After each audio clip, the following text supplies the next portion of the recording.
আসসালামু আলাইকুম, সবাই কেমন আছেন? আশা করি সবাই ভালো আছেন। তো আরেকটি ভিডিও নিয়ে আপনাদের মাঝে আসলাম।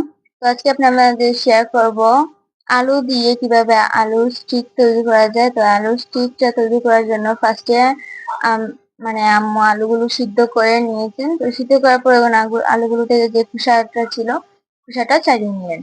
তারপর অন্যদিকে পেঁয়াজ কুচি, তারপর মরিচ কেটে নিয়েছেন। তারপর এতে নিয়ে নিলেন লবণ, মরিচ, ধনিয়ার গুঁড়া, তারপরে পাঁচফোড়ন। তো এই মশলাগুলো দিয়ে মশলাটাকে প্রথমে মেখে নিলেন। তারপরে আলুগুলো দিয়ে আলুগুলোকে টিপতে টিপতে আলুগুলোকে মশলাগুলোর সাথে মেখে নিলেন। তো এদিকে আমরা আলুগুলোকে একটা পাত মানে বউলে নিয়ে নিয়েছি। তারপর এখানে দিয়ে দিলাম পরিমাণ মতো আটা। তো আটাগুলো দেওয়ার পর আলু যে আলুটা যে মেখে রেখেছিলাম ওই আলুটার সাথে মাখিয়ে নিলাম। তারপর আলুটাকে রুটির মতো বেলে নিলাম। তো বেলা হয়ে গেলে এবার এগুলোকে এরকম ছোট ছোট করে কেটে সমান সমান করে সবগুলো একসাথে কেটে নিলেন। তো দেখতে থাকুন আমরা কিভাবে কাটি।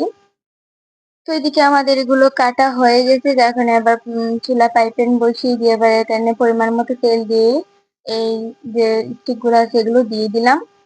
তো এগুলো কিন্তু বাচ্চাদের টিফিন হিসাবে আপনারা দিতে পারবেন। আর এগুলো কিন্তু অসম্ভব মজা, আপনারাও ট্রাই করবেন বাসায়।